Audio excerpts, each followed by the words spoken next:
6 o'clock. For those new members of the board and the members-to-be, any communication between any of the board members is to go through the chair. Any communication from the audience to the board members is to go through the chair, and vice versa.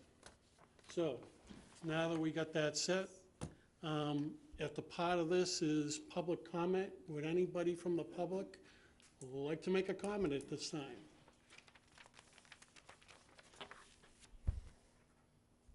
We'll move on. Approval of the minutes, July 12th, 2018. 2, 3, 4. Do I have a Yeah, I'll motion? make a motion to accept the minutes of July 12th, 2018. I'll second. We have a moved and a second. All those in favor? Aye. Aye. One abstention. Okay, we got that done.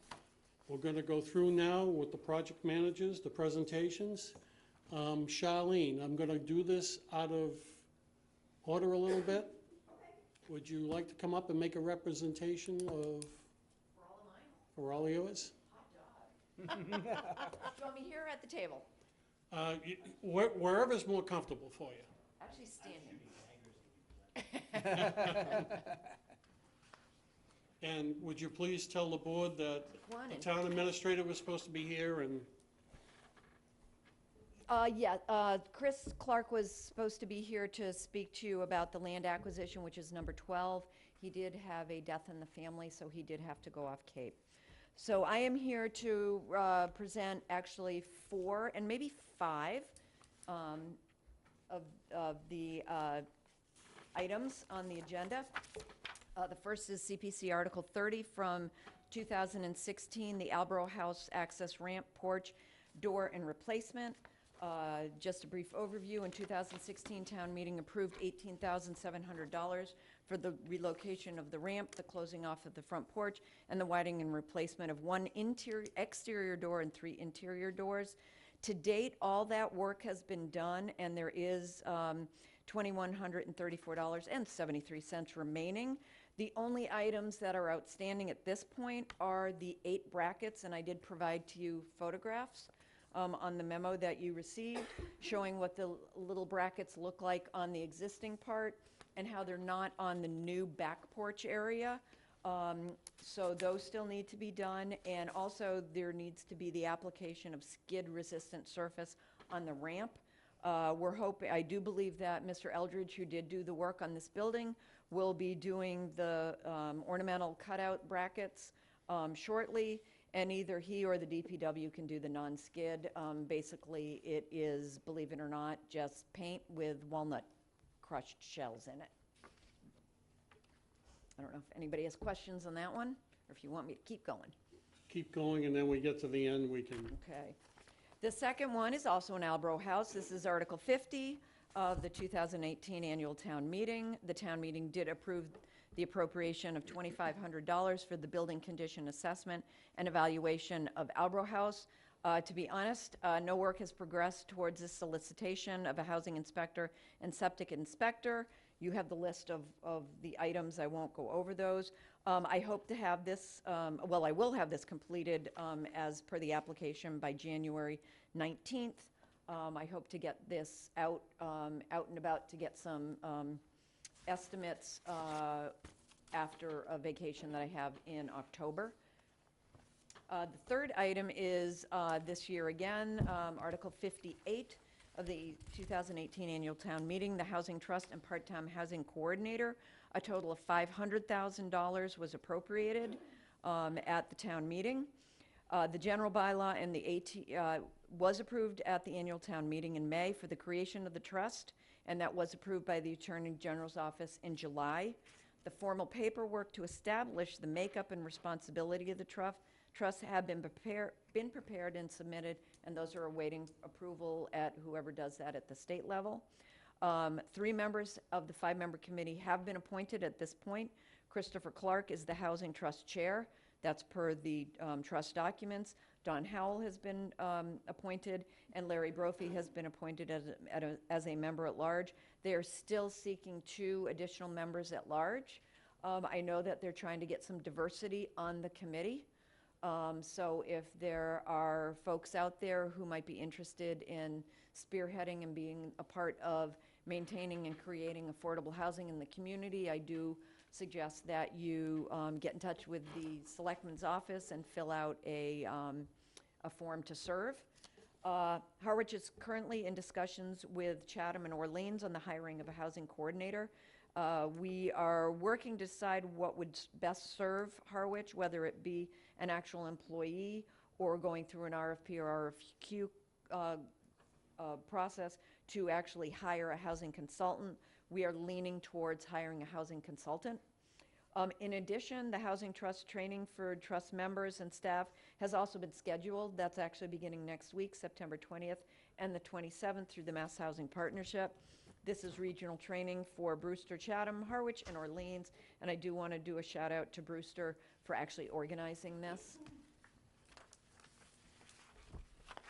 And Article 55, 2018 ATM was the land acquisition for Judah Eldridge property. As you may recall, the town meeting did approve an appropriation of $369,000 for the acquisition of land known as the Judah Eldridge property, which is located off Seth Whitefield Road, also known as Hawks Nest Road. Staff is working with title examiners and town council to finalize the names that actually need to appear in the actual order of taking, and the final preparation of the order of taking should actually be done by midweek next week. Additionally, Chris did attend an on-site with the Massachusetts Land Grant Administrator. That was done on August 7th. The meeting was very positive and highlighted the proximity of the Judah Eldridge site to Hawks Nest State Forest, its location within the Six Ponds Special District, and it also provided an opportunity to show that there is development going on in that area. The town does intend to apply for grants through the land grant if money is available and if it is deemed appropriate. The last thing I want to share with you, and this may be item the 11 on your agenda. I'm not sure if anybody is actually coming, but, oh, you are here. Well, I'll give a pitch anyway. Because I was asked to distribute these to a number of different committees, including yours. It's the 2018 Cape Housing Institute. The Lower Cape sessions are occurring on Wednesdays beginning the first week of October, so October 3rd. They're actually being held from 1 p.m. to 3:30 p.m. at the Harwich Cultural Center. If you do want to sign up, it is asked that you do pre-register by next Wednesday, the 19th. Or is that Tuesday? No, that's Wednesday. Wednesday the 19th. And I know I attended last year, and a lot of wonderful information was provided at those sessions. So that's all I got at this point. And I appreciate you taking me first. Okay, any questions from the board? We'll start with Cindy. No questions. No questions. No question, but I just wanted to say I'm glad to see that they're pursuing the land grant. Yes. No questions for me.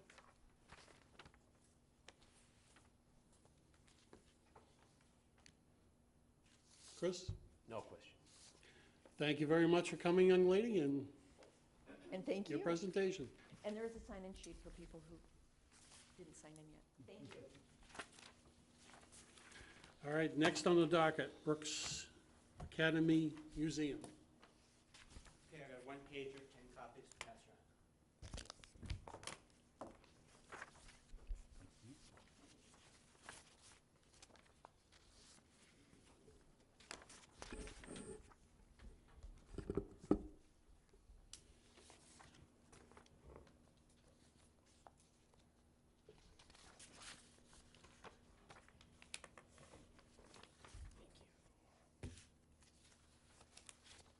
I never like to read from reports, but I'm going to stay pretty close to this. First, the barn, that's really the easiest. That one is done. We've spent all the CPC money. It was very, very helpful to get that done. We only needed a little bit of outside money to finish it off. And there is now a workshop in place There is now an exhibit, which was just done this spring, which is now in place in one of the 3 rooms. And there is now also a security system, which allows some of the actual Kroll decoys, not the most expensive ones, to be in the middle room. So the building is fully functional. We've still got some things to do on the outside of the building, and that one's in good shape. What was at one point a tractor trailer load of building materials that looked like it would never amount to anything has now been put up.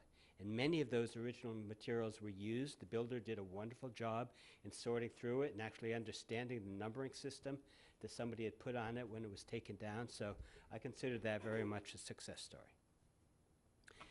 We're also moving along well on Article 65 from 2014, which was the study relating to improvements at the Brooks Museum. And in June of this year, the town hired Berto and iWorks. We had a number of good applicants, including one firm that was on Cape. We interviewed 4 or 5, I forget exactly which. Chose this one. They have on staff someone who's got a lot of museum experience, which has proved to be very helpful. And they're also doing currently, or they may have finished by now, a report evaluating facilities at the Woods Hole Ferry Terminal. So this architect held a kickoff meeting with us in July, yeah, that's correct, with both the Brooks Academy Museum Commission and the Harwich Historical Society. Sometimes it's a little tricky to figure out exactly who's doing what there, but both groups were represented, and the meeting focused on the needs of the museum, both regarding building, construction, restoration, etc., and also how the building was being operated, which is much more the purview of the Historical Society. We had a second meeting in August in which the architect presented initial concept drawings for the work of the museum, and it was really, to us, a pretty exciting set of drawings. One of the most visible things was their proposal, which we found out had been proposed several times before, to return the entrance to the north side of the building under the columns, which is where, if you look at the building, you're supposed to enter the building. So it includes that. It includes some interior change of the layout to accomplish that. The other 2 big pieces of the study that's going on is the accessibility component, which is a low impact lift, not a lift, it's actually an elevator.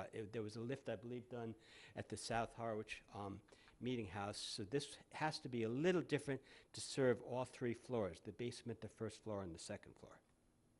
And the last piece is what to do with the basement, and there's actually talk about doing additional excavation to provide the room necessary to store the artifacts and the documents and so forth.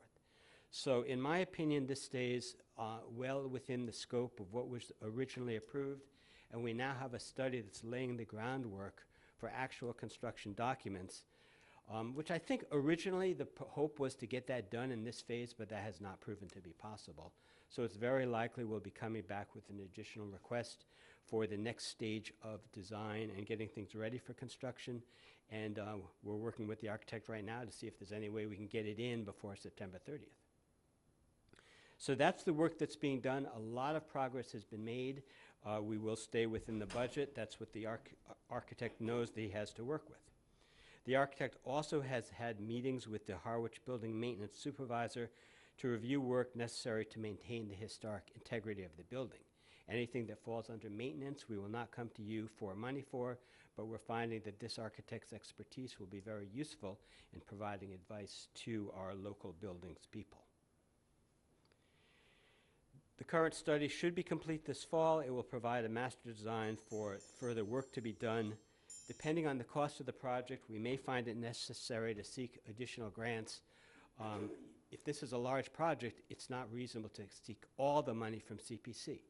If it's a smaller project, and that may depend on what we end up doing with the basement, we may be able to ask you for construction money for the whole thing. But it's too soon to say about that. All of our work this year, from the above 3 articles that you asked about, has been related to the study I just mentioned.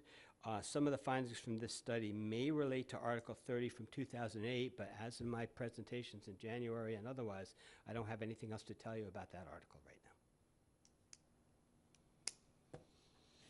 now. Okay. All set? Okay, thank you. Mary? Nothing for me. Questions? No questions, but Mr. Chairman, would you mind asking people to introduce themselves when they speak, because I don't know any. Yeah, You don't- sorry. That's a good point. Kathy? Oh, I just want to understand something. So Article 30, 2008, which was specifically for exterior restoration, okay? So that money, which there's something like 53,000 or something left in the account. Yep. That's remained untouched. That's correct. Okay. Well, I think some of it was used before I got involved, Well, but yeah, nothing but since. that was, it was Nothing originally since. like a larger amount, but there's like 53,000 in there right Left. now, okay. Yep. Jim? No questions. No questions. David? I'm curious, would the windows in the building be considered maintenance at this point, according to your review? I don't have an answer for you on that. You brought up the windows last time. It's one of the items we've brought to the architect's attention. That's about all I can tell you this evening. All righty. Thank you very much for your attendance. Okay, thank you.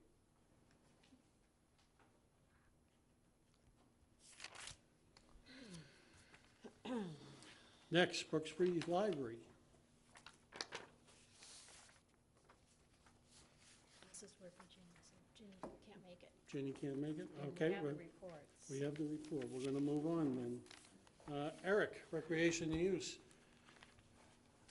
Eric, introduce yourself, please. I am Eric Beebe, I'm the Recreation Director. It is my birthday. So I'll boy. be brief. We have 6 articles on the review here. I'll start kind of right off my report. 2014, Article 70, Brooks Park Expansion Phase 2. That included the new pickleball courts and the refurbishing of the current full basketball court. That is completely done. It's been successful. We're having our 3rd annual Pickleball Fun Fest this month, so it's been a great addition. 2016 Article 37 is the Brooks Park Expansion Phase 3. That was the resurfacing of the tennis courts, construction of a half basketball court, construction of the new tennis practice wall, the picnic pavilion, and a 20 to 30 space, it was a stone dust T-base parking lot. That has also been completed. That's completely done. So I'm not sure how much money's left, but you can have it. $2. Yeah, not much. Not much. 2017 Article 28 is the White House Field irrigation system replacement. This was to replace all the irrigation at White House Field. That just finished last week, so that is also done. And there's no money left in that, so we used every penny. They're just rehabbing the field now. They're just the Highway Department and Fields Department. 2017 also, Article 29, Brooks Park Expansion Phase 4. We're about halfway through, or a little more than halfway. The expansion of the playground has been completed. The septic system is in for the new restroom. The bids are in for the new restroom. We've accepted a bid. We are getting the contract signed any day now, and construction should start within a week or two. So that'll be done very soon. 2017 Article 30, Veterans Memorial Field Fitness Stations. This is for fitness stations around the track behind the community center. We have ordered all of them. They're on order. The delay is a couple of the ones we wanted were on back order. But now I just spoke with them recently, and everything should be coming any day. Highway's going to install all of those, so I'm thinking by the spring we'll have them all in. And finally, 2018 Article 54, Brooks Expansion Phase 5 is the new lighting system for Brooks Park. We're finishing up the bathrooms. We've sent all the specs and information over to the town engineer and the assistant town administrator to start putting together an RFP to get out there and get it done by the summer. That's the goal. So that's where we're at. Okay. Chris, I like to jump around on the table rather than start and end with the same people all the time. Sure. So don't feel left out. I won't. Jim, any questions? No questions. Mary? What exactly is the fitness station? It's 20 fitness stations around the track, behind the community center, and they're all different. There's pull-ups, you've probably seen them at other parks, sit-ups, all kinds of things just to promote active recreational activity. We felt it went well with the track. We actually planned on doing some programs with it, some kids and high school fitness programs. So it should be nice, and they're all going to blend in. They're all natural, pressure-treated wood. There's no big metal objects or anything like that, so it should be nice once we get them in. Thank you. Mary? Just a friendly reminder, you gotta come back to historic for the lighting system, Yep, right? for we'll be Burke's. there. Yep. Cindy? No questions. Great work. Kathy? Just on a personal note, I wanted to tell you that my daughter used the playground this summer with my grandkids. Yep. And absolutely loved it. Good. Because it was fenced in. Oh, yeah, yeah. And they couldn't escape. Yep. Seriously, seriously. That's the key. We just Loved lock it. them in and they're good to go. Absolutely loved it. Sounds good. Eric, thank you. Thank you. Next, Cemetery Commission.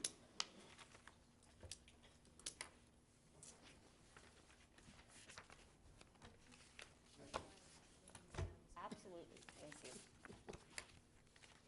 Can't escape, I love it.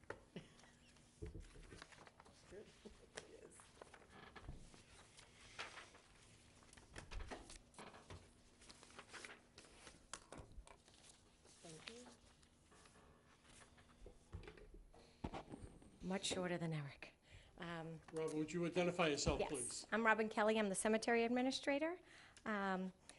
I just reviewed all 3 articles that we had in May 2nd of 2016. We got article number 33, the historic restoration and preservation of the burial crypts. The amount awarded was $25,000. It was completed on June 26, 2017. Total amount was $27,975 with a leftover of $25. If you guys flip to the second pages, you'll see the before and after photos of each one of them. And then in May 1st of 2017, we had article number 31, which was the restoration of the fence rails at Evergreen Cemetery. The amount awarded was $39,000. It was completed in June 27th of 2018. The total amount paid out was $38,925, and the remaining balance was $75 that will be returning back to you guys. As well, I put pictures in of the completion of the rails. I thank you so much for that. They look fantastic. And then this past year, May 7, 2018, we got article number 50, the Mount Pleasant Cemetery Gravestone Conservation Project. I've been working with Evan to put that out to bid, and the bid packet that he's made is quite lengthy, and we've done it a couple times. Because it's so close to $50,000, he wants to make sure that we put it out to all through the public channels. So it's going out to, it was supposed to go out today, but he wasn't in today, so I believe it will be going out tomorrow.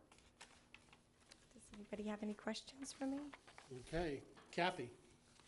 I remember in one of your early reports, you had a few fencing issues you weren't Yeah. happy with. Have those been resolved? Yes, they have. So when they installed some of the rails for the posts, it was around the winter time, and the ground was so frozen that when I went out to inspect the fences, I thought they weren't straight enough. So I held back some money and told him he would have to come back and fix it so that they were like we wanted them to be. It was not just myself, it was the other cemetery commissioners. Because every time we have a project, I make all 3 of them go out and view what we're paying out before we pay it. So it has been completed to our satisfaction. And Dave went out as well. All set? Yep. Mary? Nothing further. Jim? No questions. Randall? Cindy? No questions. Thank you. Thank you. Looked great. Chris? No questions. Thanks for the photos. Thanks a lot.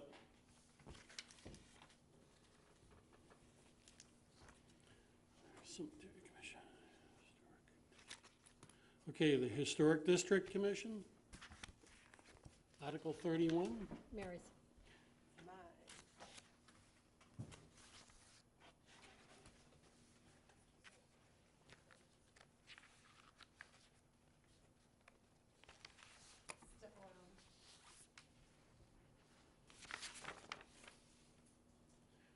Mary, would you please identify yourself for the board? I will happily identify myself. Mary Maslowski, Chair of the Historical District Commission.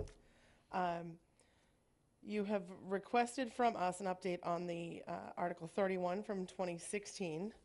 So we spoke about it at our last Historic Commission meeting. We have not, to my knowledge, expended any of that $20,000. That was the second round of the historic inventory update.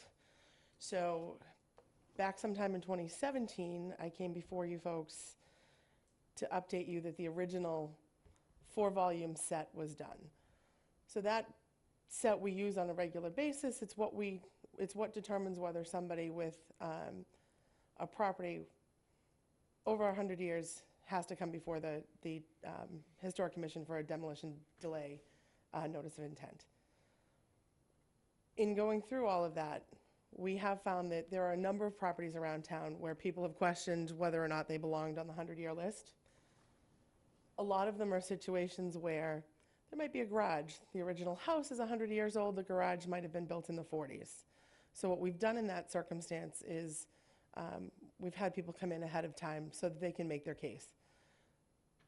When there's been an issue on something like that, we will, as a board, take a vote as to whether or not we believe that particular building belongs on the 100-year list. So we've made some changes and some notations on the list based on votes. So in talking with the board at our last meeting as to this money, because we clearly haven't done anything with it as of this point, I think the original intention on the original application that I had dug out parts of it from the records was to do a deeper dive into inventory areas where there were clusters of multiple 100-year-old homes. In talking to the board, it seems like a better tact may be to do some additional deed research. I think when the original list was done, the deed research wasn't a part of it. So on some of the older homes where there are multiple buildings, where there are multiple separate outbuildings, it may be a better idea for the board to actually hire somebody to do deed research on those specific properties. The older list, in my own opinion, it does still come under the original intent to do further research and to further clarify the 100-year list, but I flagged there for you folks. So we have not gone out with an RFP for proposals for somebody to do either the deeper dive or to do a deeper dive into deed research as well. So where it stands right now, that is how what the board had discussed at our last meeting. The next step for us would be to put together a proposal to see how many parcels we think we should look at and come up with an estimate as to what that deed research might actually cost for the board to do. So the money was part of a 2015 application that was approved in 2016, and to my knowledge, none of that money has been expended as of this time. I will follow up with a written report. I missed our finance director today because I wanted to confirm that all the money was in the account. Okay. Rand. Questions? Cindy. Are you thinking that the 2016 application with your new proposal still fits, just with a little restructuring? I think it does. I mean, many of those areas are still going to be cluster areas. You know, if you're looking at the ones that are questionable are going to be the ones that are on the cusp of the 100 years. And most of those, if you look at, say, West Harwich down Route 28, that would still qualify as a cluster. Some of them have barns, some of them have newer garages. So those are kinds of the things where we've run into issues. We've had a couple of issues where the dry cleaners on Doan Road was listed. It was a typo in the assessor's office on a property record card. We've had a couple of others where it's clearly a 100-year-old house, a 120-year-old house, but somebody built a garage in the 50s, and in order for them to make any rehab on the garage, they had to come before the board. So those are the areas where we have, it's become a little bit of a sticking point for homeowners. May I ask, Mr. Chairman, would we require kind of an amendment to the original application in order to keep the funds? And we're happy to do so. I mean, if that's, We'll have a discussion about that. Thank you. you're welcome. Jim? No questions. Chris? No question. Kathy? So the homes that might require additional deed research, are these homes that you've already identified, a number of them, like say 25, or is this gonna be on a case-by-case basis? Because I would hate to see $20,000 tied up on something that we're gonna use, like 500 here and 1,000 here, and it's gonna be stretched out over a long period of time. What I think makes sense is for the board with staff to come up with a list of, say, 20 or 25 properties that we think are close. They're the ones that are on the list that may or may not be. A perfect example for me to give you is 19 Schoolhouse Road. They were held up by the Historic Commission because they were put on the list, but the deeds clearly revealed that they were, it was built in the 50s or the 60s.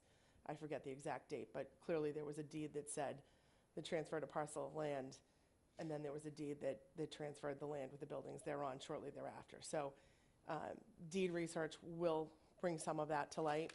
It's an older looking style home. It was thought to be older than it actually was. So those are the issues that are coming up.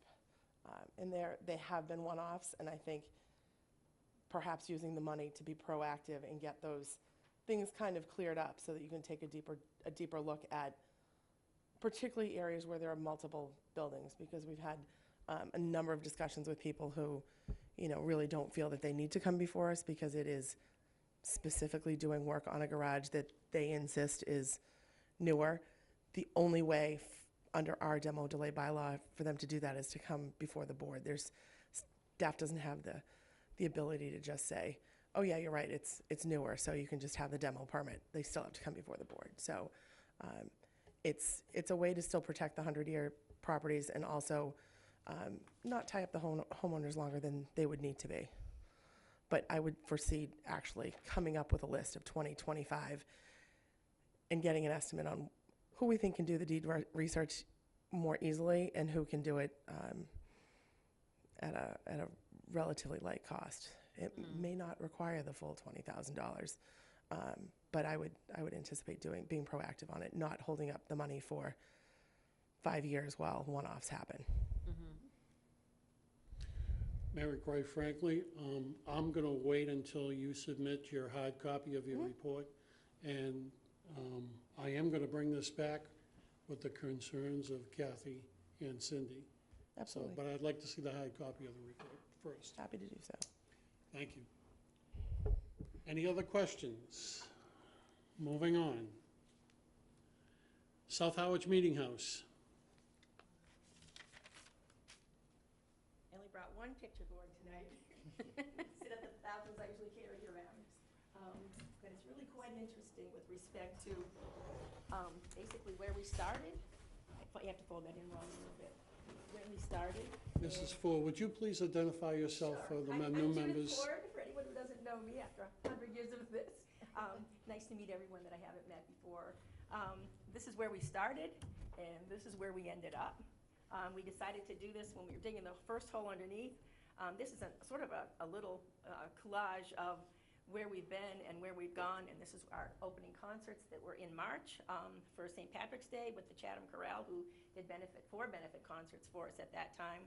And this was how our stencil was designed from the originals that were found under the paint on the walls, and this is them being installed. And basically, this is how we look today, and this is how the downstairs was. And where's our good picture of it now? I'm trying to find it on there. Well, that's now. And this is our lower level, which was never there before, as there was never a lower level before. But having said that, I'll leave this maybe over there, so if anybody wants to see it.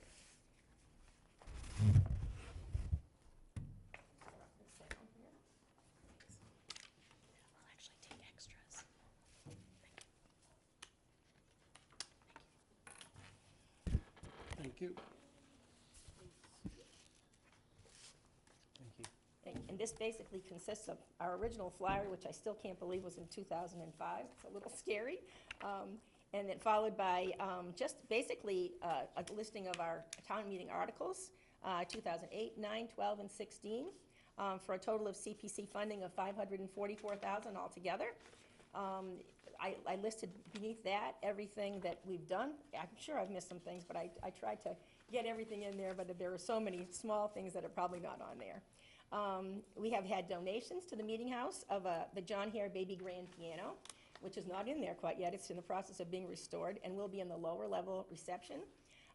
Stephen Simon's wife had donated a pipe organ that was originally in the Kennedy Center in Washington.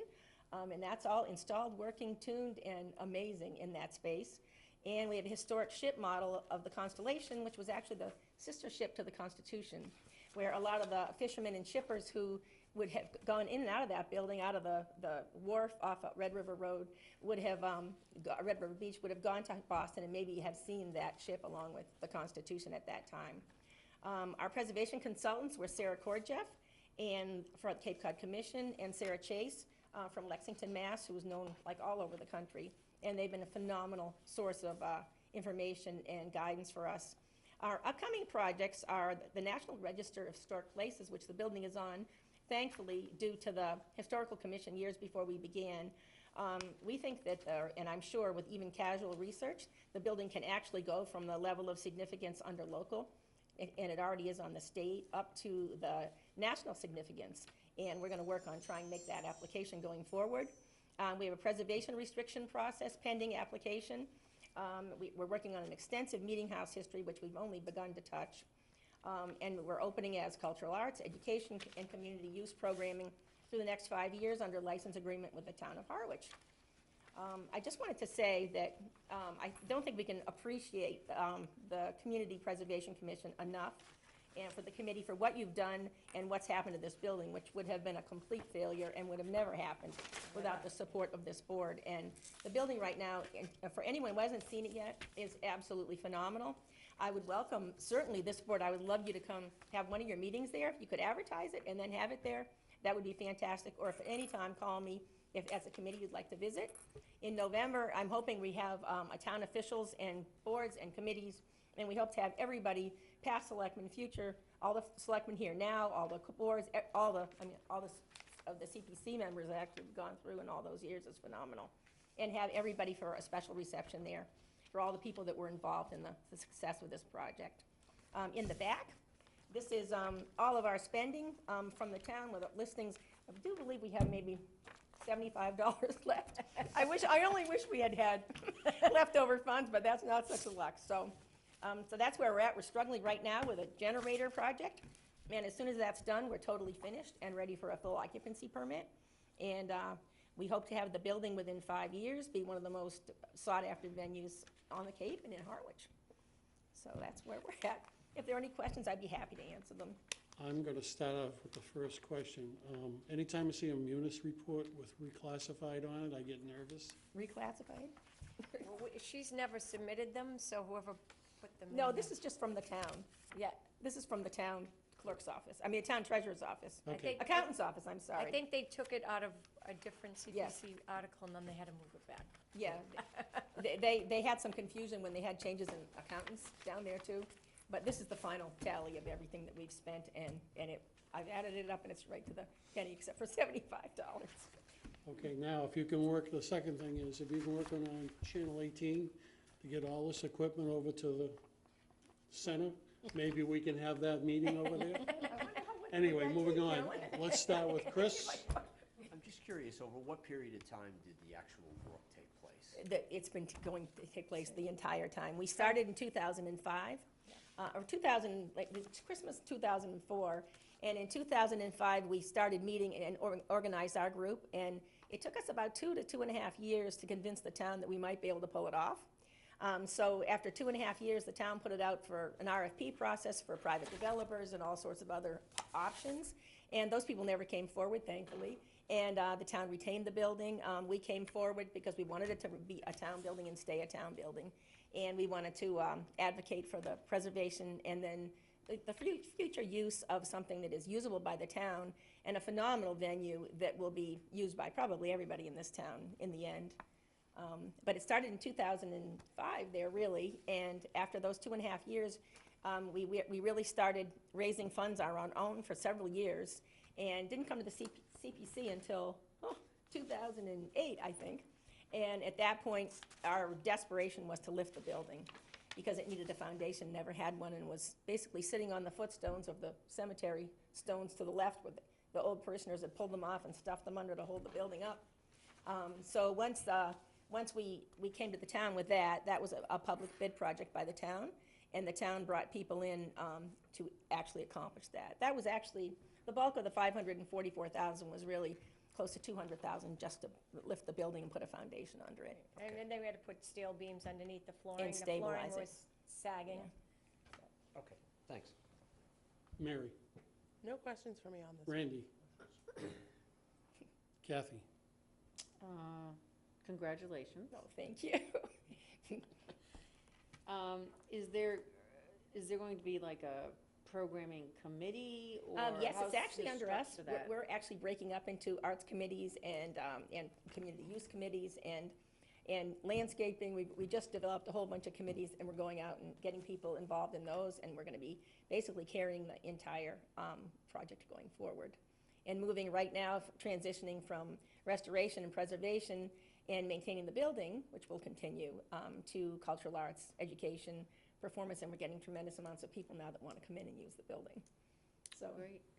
Now, the cemetery that's there. Yep. Is that owned by the town? Yes. And so it's maintained by the town, and how is the condition of that cemetery? That cemetery is actually, we started a stone cleaning workshop, and so I have a group of people that have been going down there with me, and we had the preservationist, that, one of them that's gonna be bidding on the Mount Pleasant project, came down and repaired some of the stones for us as well. So we've been cleaning up the stones, and we did a couple historic walks.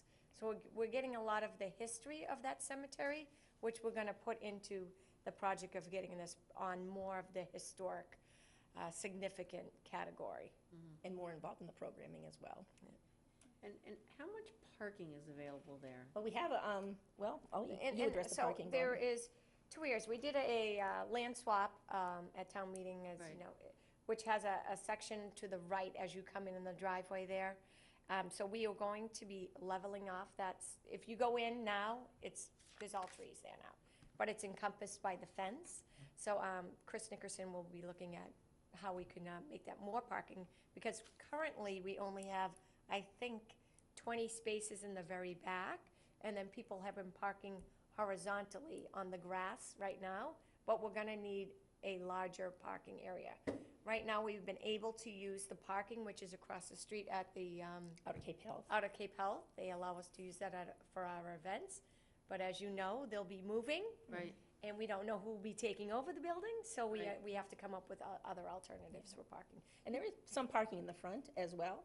Yeah. But, I mean, we've had major events where we've nearly filled the building, 4 times. Yeah, with 200 And it people. has worked with And Outer it has Cape. worked. I don't know, we never did count how many actually were over there, but a lot of people, of course, join in cars, and they carpool some, so it isn't always a car for as number of the people we have in there, but. Right, but parking's always a concern. It's always a I mean, concern. especially with regards to programming Sure, and what you correct. can Yeah. do. Yeah, And then. and the big concerts are People are obviously. concerned about parking within the neighborhood Right, and the yeah. traffic increase I and don't that think kind of anyone thing. did So- park in the neighborhood. I don't think we've needed to. no. Yeah. So, and we do have, it's always a concern because it is in the middle of the cemetery, and we do have cemetery stones. Right. So we did put in lanterns, posts that line the actual walkway now, because people were cutting through the cemetery at dark and hitting the footstones and Tripping over the tripping. local residents. So we really have to It's risky. delineate the pathways at this point, I think, to prevent people from cutting through and bumping into things. But it is lit now. We have post lanterns that go all the way from the meeting house out underground, all the way to the outer parking lots. There are 9 of them, 4 surround the building, and then the other 5 are down walkways and out into those parking lots. And that seems to be adequate. I think that it's worked really well. You should come and see it. Yeah, no, It's I beautiful. really would love to. Yeah, it's Yeah. beautiful inside. All set, Kathy? Yep. Jim? Okay, Mr. Chairman, I have two questions, if that's all right. Sure. And actually, they're related questions. On a going forward basis, have you as yet developed a business plan for the future operation? We are really just working on that now. Okay. We're just beginning a whole operation where we have the ability to sell tickets and organize our website, and we're doing a whole sort of a renewal of all of that right now. We're updating our website, we're updating our files and our membership lists, and we're working on that whole marketing strategy thing right now, Okay. with a little help from some of the other cultural arts. Have you identified any one person to sort of be in charge and overview that? Overview the marketing? Overview the development of the business plan? Well, not really, no. Okay, I would advise that maybe you should, and you may want to look to, there are other similar facilities See, that's what throughout we've the been doing. Commonwealth of Massachusetts. I'm very familiar with a similar type of facility in Concord, Massachusetts, but they're all throughout the Commonwealth, and Right. they may provide good models for you. Yeah, we had that too with the Preservation Hall in Wellfleet Okay. and the Yarmouth Cultural Center. Yeah, And also the new church on 6A. We have several people that we've worked with and that we're close to that are sort of guiding us, so. They at first wouldn't give us their fees, but Okay. We're gradually working through that. Now, the second question is it your intent that this building on a going forward basis becomes self-supporting? I think it will be right away. Thank you. I think we're going to be already on that. Over and above what the CPC has given to the building, we have been raising funds since forever, and we had, in order to get open this past March, because we didn't have a contingency fund, we were really struggling to sort of get to the end there. So we've had an awful lot of donations and help, and I think, right now, I'm working on a comprehensive report of everything that the Friends organization has raised, and the exact amounts. We're still wrapping it up with this generator. So when I get done with that, then I'm preparing a report, which I'd be happy to forward to you and also along to the Board of Selectmen, of exactly how much we've raised over those years and what we put in it. I think it's probably somewhere between, it's over, I think, $250,000. Okay, thank you very And much. going forward, I'm going to have those figures within the next month. Yeah, if you have them and Yeah. you're willing to share Oh, them with us, I absolutely. think that would be Absolutely, we helpful. will. And then I just would like to sort of reemphasize Mm-hmm. Kathy's concern with regard to parking. Yep. Being a member of the planning board, it seems Yeah. like every time we get involved in any type of project, parking becomes Parking's a major important, issue. yeah. So I'm glad to see that you are considering, you know, Right. what And when needs we to be do have done with events, we parking. have people outside making sure Parking people park attendants. correctly. So That we do helps, have too. people, we're guiding them into the spaces to make sure that we get enough cars in there. Because if you didn't, then they would park Okay, just about. thank you very much. That's all, Mr. Chair. You're welcome. Cindy? Just congratulations. Oh, thank Beautiful. you. We're looking forward to having everybody come. Thank you very much for Again. your report. Thank you for your Thank you. support.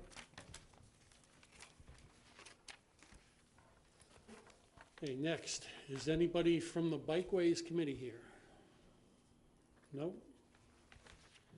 Okay, records retention, Article 50. Carol or Anita? That's mine. That's yours. Okay, She's going to stand in for Anita. got it.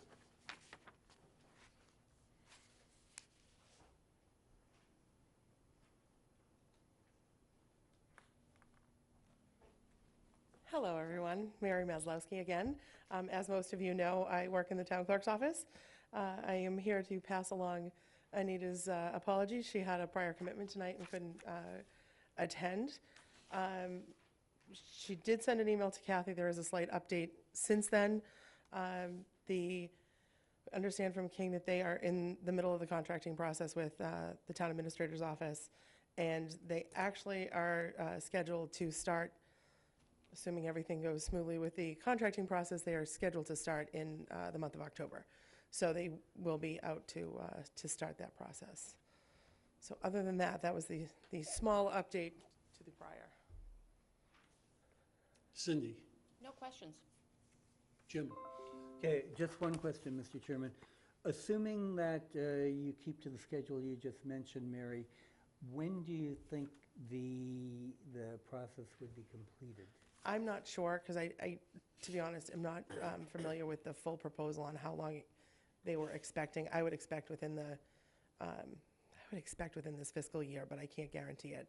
I can ask Anita and follow up. Yeah, if you would, And provide please, that, I think that absolutely. would be helpful. Yep. Thank you. Absolutely. Kathy, All set.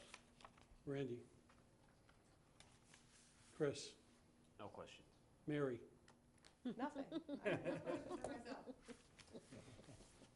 Moving on. And I was wrong when I made that little notation. It's Carolina's.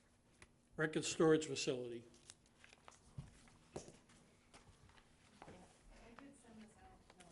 Everybody has a I have copy. a copy. Yes. I copied it for everybody. I'll take extras. Okay, great, I'll bring them up to you. Okay. Thank you, Carolyn Carey, the Community Center Director. And I will just go through quickly this. So, thank you for the opportunity to come before you.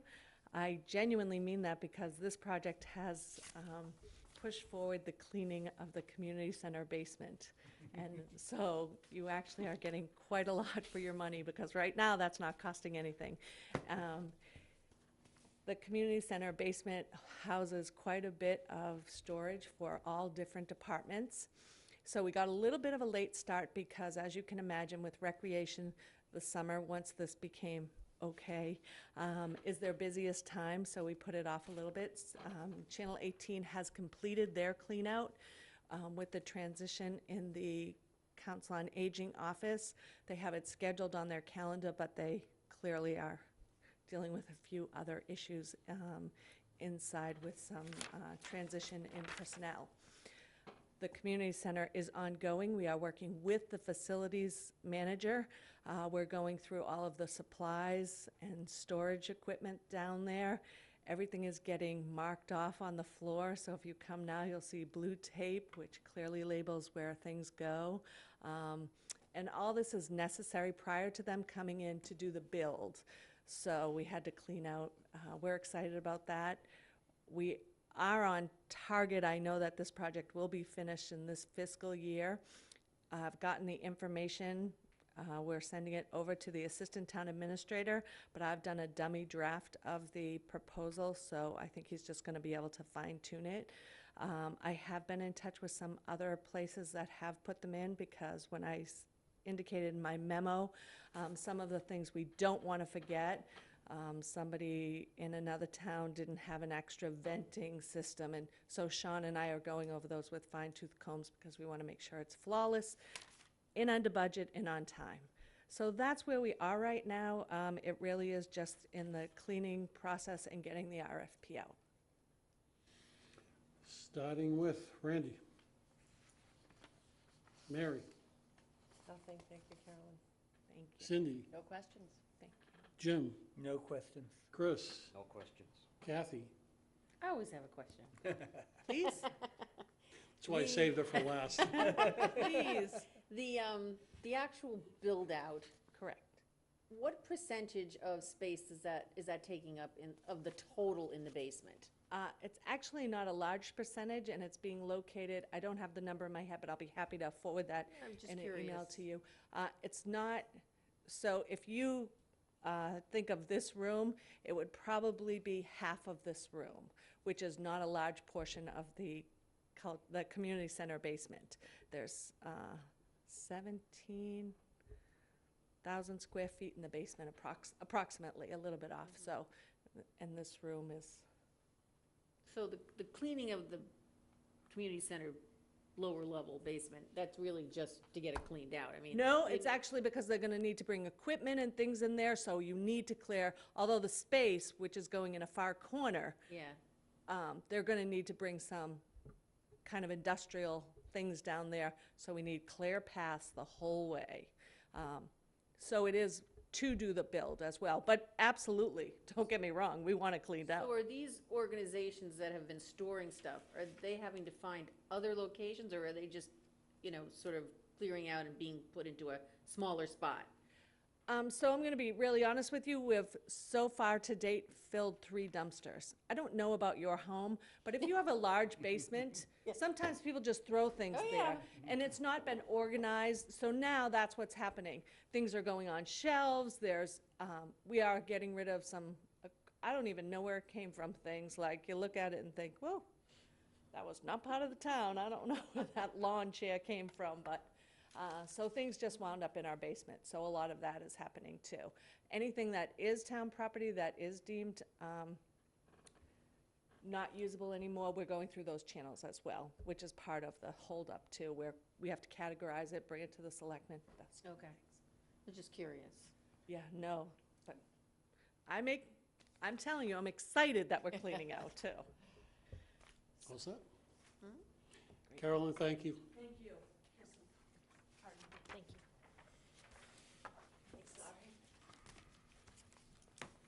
Okay, Cape Housing Institute would be next. Good evening, I'm Ann Robinson from the Community Development Partnership. I apologize, I didn't prepare a written report because we haven't drawn any money and we haven't even incurred any expenses until last week. So, as Charlene mentioned, the Institute will start in 3 weeks. It has been redesigned from last year so that people who attended last year's Institute will still find that this one should be as equally informative because we've got some new topics that we're covering this year. It'll be 6 sessions, again, along with a final wrap-up.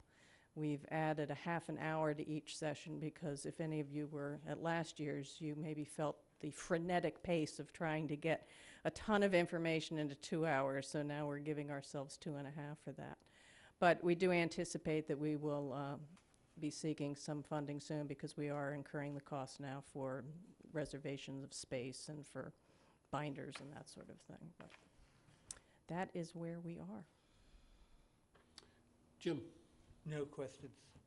Mary, No questions. Cindy, No questions. Randy, no? Chris, No, no question. Kathy? Sure. Because she always has questions. I should have stayed in Vegas. How many participants do you anticipate or can you accommodate Yeah. for the institute, the Housing Institute? Yeah, we had a total of 80 people participate last year at the 2 locations, both the Outer Cape and Lower Cape, so it was roughly 40 at each. We can actually accommodate within the facility probably more like 55 per session. I'm assuming that we will probably get the 40 or 45 again. I know that people have started to sign up just within the last 4 or 5 days.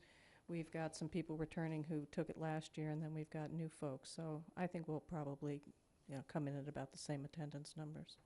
So some of the curriculum is new and some of it is, Yeah, even though some of the topics are still the same from last year, we've brought in some new speakers to cover different aspects of it, and then we've added a couple topics. One new piece this year is there's going to be a Chapter 40B overview that we didn't do last year. Along with the information about planning, we've added a segment about community engagement and how to get the public involved in projects. And also in the fair housing session, which is the last one, we've added an advocacy piece. So there are fairly significant changes to the program. do you expect majority new participants or returning participants from last year? I think we'll probably have more new than returning. It's a little too early right now to tell because we just haven't had that many reservations. Okay. Thanks. Sign up. Mr. Chairman. Welcome all of you. I'm Chris. sorry, I do have one question. Go ahead. I'm sorry, if you gave your name, I didn't get it. Ann Robinson. Okay, and I'm sorry, Ann, what do you do? What do you do? I work at the Community Development Partnership, which is in Eastham, and I am their Chief Program Officer. Okay, thank you. Thank you. All set with the board. Thank you very much for coming. Okay, thank you. Land acquisition. Is that you? No, that was the Judah Elders. Judah That's what Elders. Charlene reported on. Okay. So, Hinckley's. Heinz. Did you receive something from town administrator? Okay.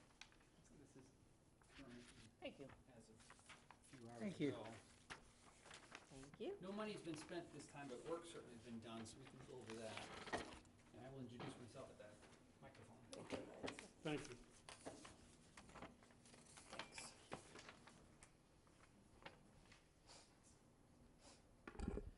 Good evening. My name is Heinz Proft. I'm the Natural Resources Director for the town, and I'm here to give you an update on the Hinckley's Pond project.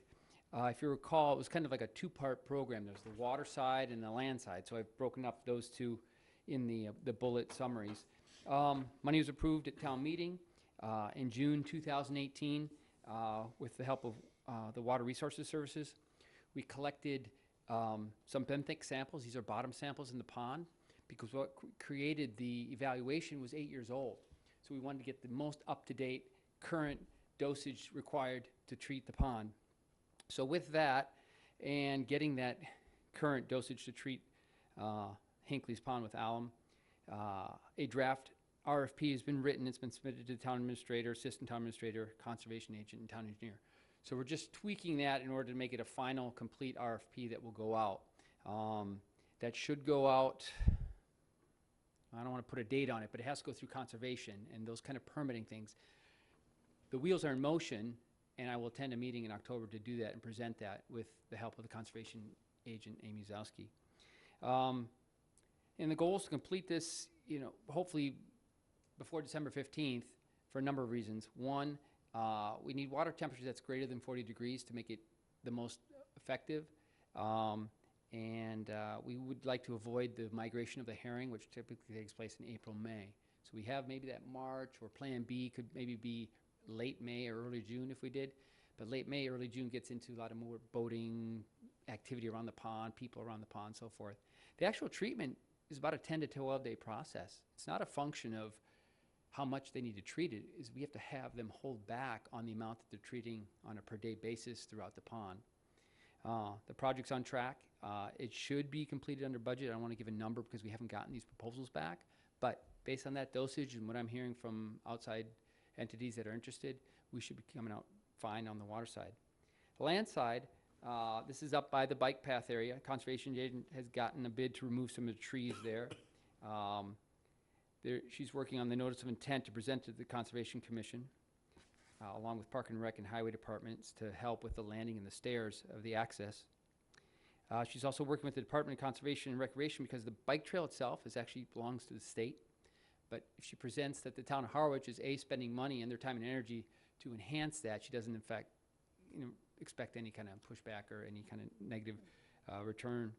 And that side is also on track and should be completed by May 1st. Questions from Kathy. the board? Kathy? I have no questions. Jim? No questions. Cindy? No question. Thank you. Mary? None. Thank you, guys. Randy? Chris? No questions. Thank you very much for your proposal.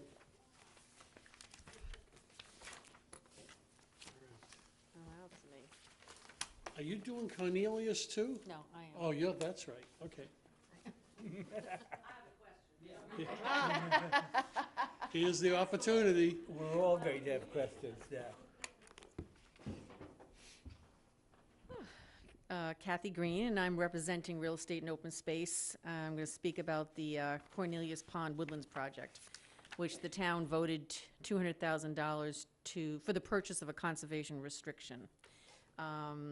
Right now, I think you all have in your packet, you can just follow along the budget, which the purchase price of the land was $800,000.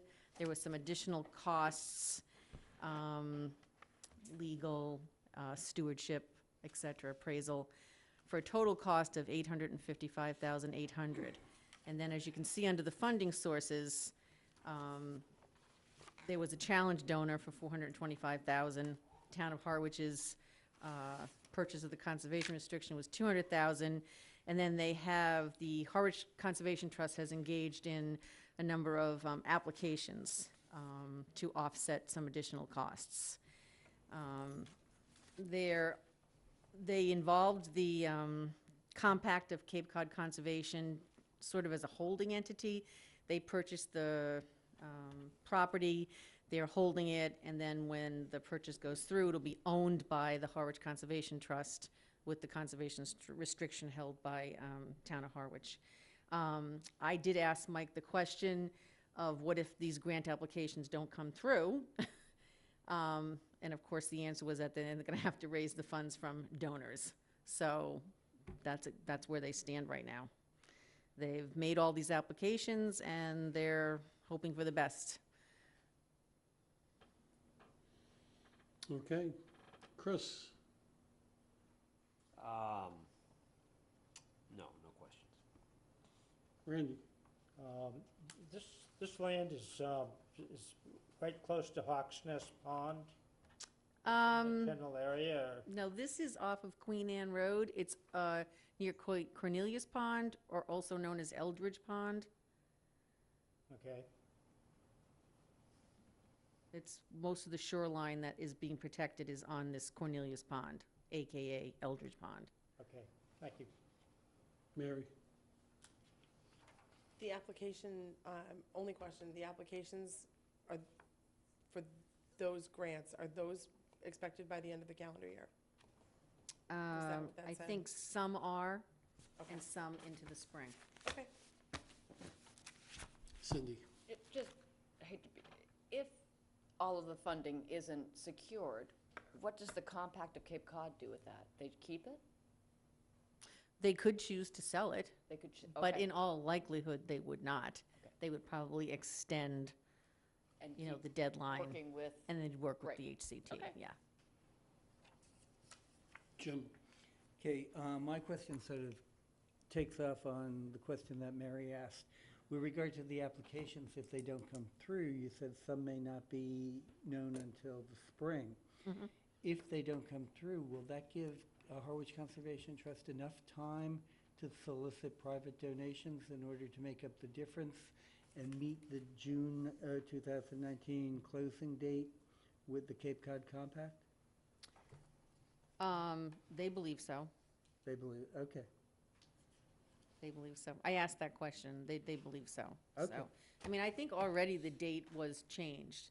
The original date was, I think, they had to close by December 2018. But I Yeah. think it's been put off to late spring of 2019 already. Yeah. So, My recollection was that the original date was the end of this calendar Yeah. year. So Yeah. that gives them another Yeah. almost another full 6 Right. months in order to get the rest of the money in place. right. Thank you. Any other questions from the board? Thank you very much for your report.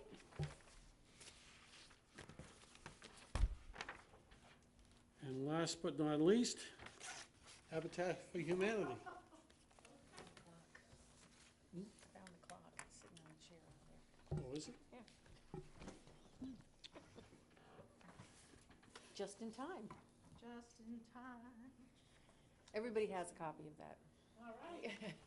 But but I'll Jay will take take extras. Want extras? Yes, if you have them, I will. Grand, thank you. Okay. So, Would you please identify yourself for the new members of the committee, please? Sure, my name is Vicki Goldsmith. I'm the Executive Director of Habitat for Humanity of Cape Cod and incidentally also a Harwich resident, so happy to be here tonight. Basically, we've been busy in the background. We have done what we could do and incurred expenses in prior to July 1 related to deposits for moving the utility pole that's mentioned in the report, engineering costs and so forth, all of which we had to move forward with as soon as we got the ZBA approval and to move forward with the land conveyance so that we could stay with timelines. So regrettably to us, none of that is billable to the CPA grant because it was incurred before June 30th. So at this point, we are fully expecting that we will be able to move forward with infrastructure work in the spring, which is why we needed CPC in this fiscal year. But we do have to wait until the utility companies move the pole that's in the way of our driveway. And we're working in cooperation with, or in good communication, I would say, with Noah Thatcher, who's also poised to remodel his home, as was one of the houses, as was decided during the ZBA permitting hearings, and move a septic system that also is now an encroachment on our property. So that's the work that's been in process, and, you know, we hope to spend in the tens and thousands of the CPA grant, but not until Q3 and Q4 of this fiscal year. Okay. Jim? Okay, just one question. Assuming that you're able to begin work in the spring of next year, in the spring of 2019, do you have a projected completion date? Okay, completion date. So generally, we figure, 15, I would say, from when we start infrastructure, it would be like 15 months plus 12 months. We generally plan on it taking 12 to 15 months to put in a road, drainage, utilities, and also to prepare the lots for, with the septic system, the foundation, and so forth, and then 12 months for the actual volunteer construction. So I would say close to 27 months from when you see the shovel go in the ground in earnest. I can do that for you now, but that'll give you an idea. I just sort of did it in my head. I Yeah. think if my math is correct, that turns out to be the fall of 2021. It could be. Yeah, But approximately. realistically, Okay, we've, that's yeah, fine. we've gotten used to being really very truthful, which everyone should be, and realistic. And we've seen a lot of developers make promises, but with the seasonality of the Cape, and we know how long it takes to build with volunteers, which actually isn't that much more than with private construction, but that's what it takes us. Okay, thank you. Yeah, you're welcome. That's all. Cindy? No questions. Thank you. Kathy? This was for 6 lots? Right, that's correct, 6 homes. Will they all be done at the same time? They're Yes, gonna for be 6 phased? homes, we'll do it in, One phase. so, yes, what we would think of as one phase, it's possible, I think there's 2 Cape style, so sometimes we start the Cape style one 6 weeks after the ranches to get some well underway, but, so a slight offset, but definitely one phase. Mary? Any indication from Eversource when they're actually going to move the pole? Or you're just at their behest? Pretty much at their behest. You know, we have a staff person who's now dedicated to giving the periodic poke, and if you have any, you know, we've actually had both Eversource and Verizon have had teams volunteer on our sites, and so we try to leverage that into connections, and that works a little bit, but it's really, about 2 years ago, the Home Builders and Remodelers Association had a meeting just dedicated. It was like target practice. They had representatives from all the utilities in front. So any insights from the town or any suggestions from the town, we very much welcome, of course. All set, Mary? Thanks. Randy? All set for me. No questions. Chris? Just one question. Pardon my newness. What was the size of the grant here? What was the funding size? I believe this was 300,000, 50,000 per home. All right. Yeah. Okay. And whereabouts on Route 28 are they? Sure, as you're going toward, well, it's, actually, the old address is 9397 Route 28, so as you're headed towards Dennisport, start watching for it. It's kind of across, there's a hairdresser, and there's a Irish whatever all nearby, but on the left side of the road as you're headed for Dennisport. And the property owner, you'll see 2 houses side by side. The one on the right is the one that's being remodeled to move an apartment to the back of it or a bedroom to the back of it. All of it should be shined up by the new private owner. And then Habitat, you'll see that where the pole is, and Habitat is putting in a driveway to the right of that second house. Okay. And then we go back into our development. All right, thanks. Thank you very much for... Thank you so much for your support and your patience during this utility purgatory period. Thank you. Okay, old business. Updates first, the September 20th meeting. There aren't any that I know of, other than we may have another new member at that point. But I would plead that the entire board show up for the public hearing. We want to make this happen. So, anybody else like to contribute to that? Well, I will be here. I have a question. Go. I don't get the Cape Cod Chronicle, and I want hard copy. It was called them, they read it, it's definitely in there. I'll get it On for the you. 6th and today's. Okay. There's 2 issues, it has to be in I'll get them for you. grand. Yeah, And don't I they have a also- scratch sheet they that don't you can provide the request tear that they sheet for send you? you a? I have the hard copies. No. I'll Oh, give okay. them to her. I don't pay for it. Okay. Okay, so, I mean, it's the legal notice is what I'm asking. Yeah. I don't happen to get it. And has anyone noticed it on Channel 18? Caleb? Yeah. He- Behind those He's kind of back TVs. there, but the legal notice, Yeah, the legal the notice public hearing. announcement. I know you put it on the website, but I don't get Channel 18. Well, I did send it, and I just don't know if it has been appearing. I sent it at the same time I sent the legal notice, which was last month. I'll take a look and I'll get it done. Okay, thanks. thank you. Appreciate that. Kathy? Well, I just wanted to add, per our discussion in July, about trying to reach out about the public meeting to sort of a broader audience. So Jan and I worked on the legal notice to make sure that it met all the requirements, et cetera, et cetera. And I reached out to the Harwich Chamber of Commerce and the Newcomers Club, and one other grassroots sort of organization, and just forwarded them the information and asked them to disseminate it. I do not know if they did, because I'm not on their email, list, but we did request that. Okay, good. What you And we looking put up a few flyers. Yeah, so, Okay, it's a start. it's a start, right? If I may, I can't make that meeting, unfortunately,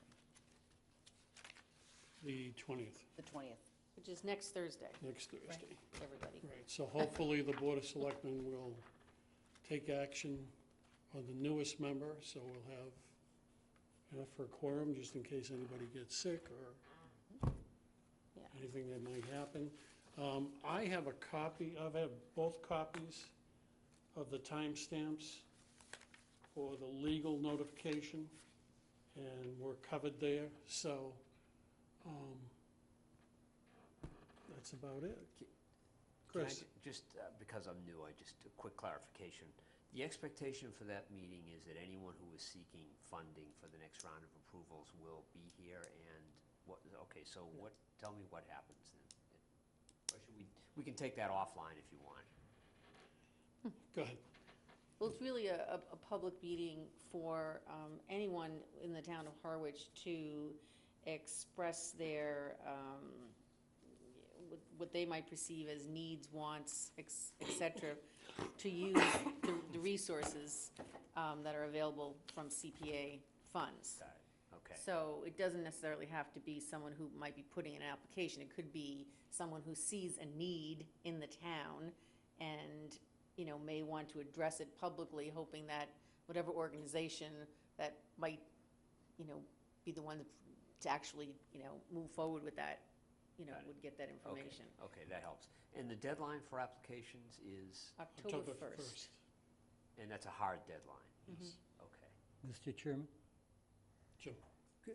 I would just like to add that the requirement of a public hearing is part of the state statute called the Community Preservation Act, which basically enables local communities to establish this type of committee and to utilize this type of funding. Right, no, I'm aware of that, I just wasn't exactly aware Okay. of what the 20th meeting was about, but now I have it. Kathy? I will say that in the past couple years specifically, we have gotten, most of the people who do come to speak are people who are submitting, they represent an Application. organization or a committee that are putting an application in. Sometimes they're speaking because they bring some additional public support. Sure. But it's not necessary to have an application that's in the offing in order to speak. Sure, okay, I got it. But presumably, anybody who's planning to submit an application by October 1st is working on it. One would hope, but Okay. You are an optimist. the thing is October 1st has been the deadline for, you know, as long as I know, like at least 8, 9 years. But applications could be submitted anytime during the year. That's just the deadline. We just never get any before October Got it. 1st. Okay. We encourage, Sure. especially any of the committees or commissions, et cetera, that typically put one in every single year. You know, they know the drill, they know the application, to submit it early so that if there are so many questions, we can kind of, you know, bounce it back to them, so there's no time lost, but we never get any before October 1st. But they're not accepted beyond that date? No. Okay. Okay. Thank you.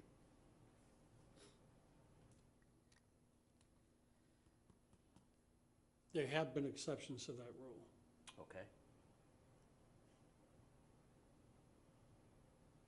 I'm not going to say it's going to be a case-by-case basis, but that was from a previous chairman.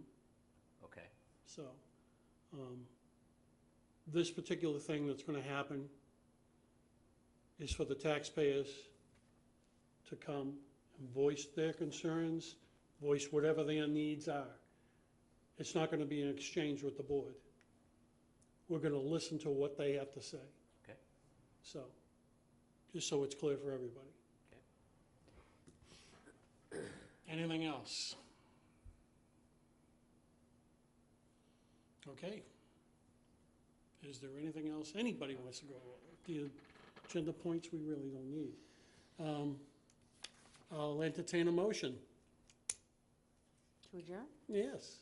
So moved. Second. All in favor? Aye. Aye.